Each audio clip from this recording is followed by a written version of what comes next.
Chapter 3. We are now on Chapter 3, Lesson 1, 3.1, and we are going to be learning a new essential question. What strategies can be used to divide whole numbers? So we've been multiplying. Now we're going to take a look at dividing. We are on page 157 in your book. If you've got this basketball talking, saying helping others is a slam dunk, which is a great thing to know, then you're on the right page. This is a little bit of review. We're just going to remember how division is related to multiplication. So a fact family, I'm reading from your text here, a fact family is a group of related facts that use the same numbers. You can use fact families to relate multiplication and division. So let's take a look at the example. Cheryl is helping put away 18 basketballs after practice. She places them on a rack that has 3 shelves. How many basketballs can she put on each shelf? Well, we can use a fact family. So we've got this fact family of 18, 3, and 6. So 3 times what equals 18? 3 times what equals 18? 3 times 6. 6 times what equals 18? 6 times 3. So 18 divided by 6 equals 3. And 18 divided by 3 equals 6. You can see that we're using the same 3 numbers in this fact family over and over again. So 18 divided by 3 is 6. Cheryl can put 6 basketballs on each shelf. And we can check our work by drawing the basketballs out. So we have 18. We're going to put an equal amount. So I'm going to go 1, 2, 3, 4, 5, 6, 7, 8, 9, 10, 11, 12, 13, 14, 15, 16, 17, 18 basketballs. And let's count how many are on each shelf. 1, 2, 3, 4, 5, 6. There's 3 shelves. There's 6 on a shelf. We got that right. So 3 times 6 is 18. That's our fact family. We're using those 3 numbers. So division and multiplication are the same fact families. They are opposites of each other. Let's go to the next page. It says, an equation, this is a math word, is a number sentence that contains an equal sign. You guys know that equal sign. You can use related facts to help you find the unknown or missing value in an equation. You can use something called a variable, which is a letter, to represent the unknown number. So Ellie is creating gift bags for her party guests. She wants to divide 56 pencils equally among the 7 gift bags. How many pencils will go in each bag? So we're going to let P represent the number of presents, and that's what we don't know. It's the unknown, and that's a variable. So we're going to divide 56 pencils by 7 bags. 56 divided by 7. So think, what number times 7 is 56? Something, we don't know it, times 7 is 56, because that's a multiplication fact. And those we know a little bit better sometimes than division. That multiplication fact is 7 times 8 is 56. So 56 divided by 7 is 8. Since P equals 8, Ellie will put 8 pencils in each bag. Okay, let's do some guided practice and some fact families here. So there's a fact family here for 8, 9, and 72. So 72 is our big number, and we have 8 and 9. So 8 times 9 is 72. 9 times what is 72? 9 times 8 is 72. Something divided by 8 equals something. So that's my big number. 72 divided by 8 has to be 9. And 72 divided by 9 equals 8. That's right. So let's use a related multiplication fact to divide. 48 divided by something equals 6. We'll just think 6 times what equals 48. 6 times what equals 48. And I can do multiplication because it's the opposite. 6 times 8 is 48.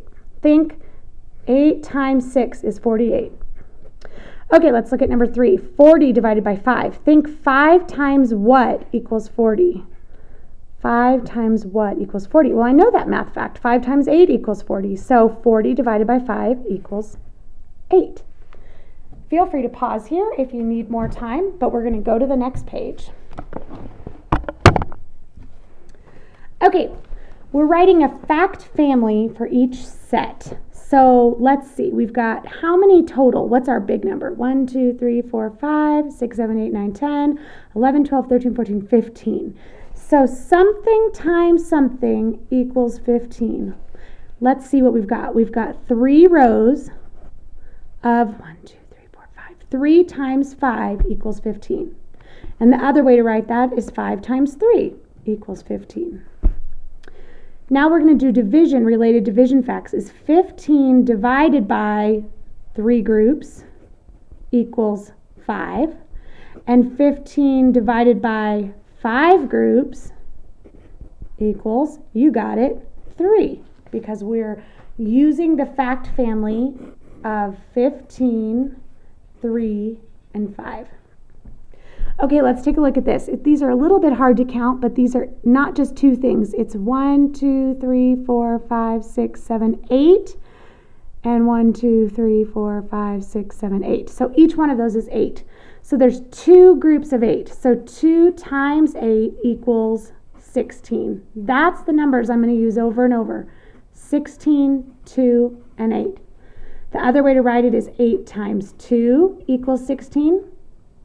And now we can do related division facts. 16 divided by 2 equals 8. And 16 divided by 8, go the other way, equals 2. We're always using those numbers. Let's look at number 6. We've got 3 numbers this time, 4, 9, and 36. So if we drew that out, 36 is my big number, and then 4 and 9. So 4 times 9 equals 36. And then 9 times 4, doesn't matter which way we multiply, equals 36. And now let's do the 2 division facts. 36 divided by, pick one of those numbers, let's do 4, equals what? 9. And 36 divided by 9 equals 4.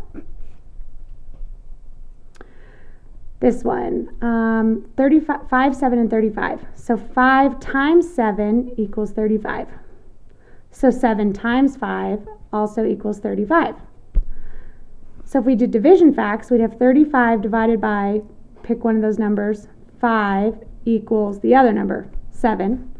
And 35 divided by 7 equals 5. Is this making sense? The 3 numbers are always connected. Let's look at number 8. We've got 24, 3, and 8. Well, 3 times 8 is 24. Oops, I wrote 3 times 2. Silly Mrs. Bodell. 3 times 8 equals 24. So I can go the other way. 8 times 3 equals 24. And then if I put my division sign up at the tops, 24 divided by 8 equals 3, and 24 the other way divided by 3 equals 8. You can feel free to pause it here if you need to fill those out. If not, we're going to move on to number 9. Number 9. So it wants us to divide, and then we're going to use the multiplication fact. So 64 divided by 8 equals what? Well, we can think of that as what times 8 equals 64. 8 times 8 equals 64. So I know that 64 divided by 8 must be 8. Number 10. 45 divided by 9 equals what? Well, that's the same thing as what times 9, or 9 times what equals 45. Oh, I know 9 times 5 equals 45. That was easy. So 45 divided by 9 equals 5. Let's look at 11. Something divided by 9 equals 9. Something divided by 9 equals 9. Well, let's remember this is the opposite. Division is the opposite of multiplication. So 9 times 9 equals 81. Oh, so it's 81 divided by 9 equals 9. Let's do number 12. Something divided by 8 equals 4. Well, let's think of it as multiplication instead. 4 times 8 equals 32. Oh, I know that fact. Oh, so then 32 divided by 8 equals 4. These are related facts, so they have to be this way. 40 divided by something equals 8. Oh, I don't know. But I know 8 times what equals 40? Oh, I know that fact, Mrs. Bodell. It's 8 times 5 equals 40. So 40 divided by 5 equals 8. These two facts are related. We're using the same numbers. 63 divided by something equals 7. Oh, I don't know. But 7 times something equals 63. Oh, I know that fact. It's 7 times 9. So 63 divided by 9 must equal 7. The facts are related. We can't put other numbers there because they're the only 3 numbers that fit in that fact family. 63, 9, and 7. Okay, these are the last 3 we're going to do. We're not going to do the back page today, so let's look at these last ones. They're saying it's algebra, but we're just trying to find the unknown. And so here, remember, they've given us a variable, which is a letter that stands in for a number. So we're going to use a related fact. 2 times something equals 12. Well, I can use the related division fact. 12 divided by 2 equals 6. So does 2 times 6 equal 12? Yeah. 8 times what? The y is just standing in for what, or a blank. 8 times what equals 24? Oh, I know that fact. 8 times 3 equals 24. So y equals 3. 9 times what equals 72? 9 times what equals 72? Well, I know 9 times 8 equals 72, so G equals 8. Great work on this, you guys. We're going to be doing some more with division. Keep up the hard work. You're doing a great job.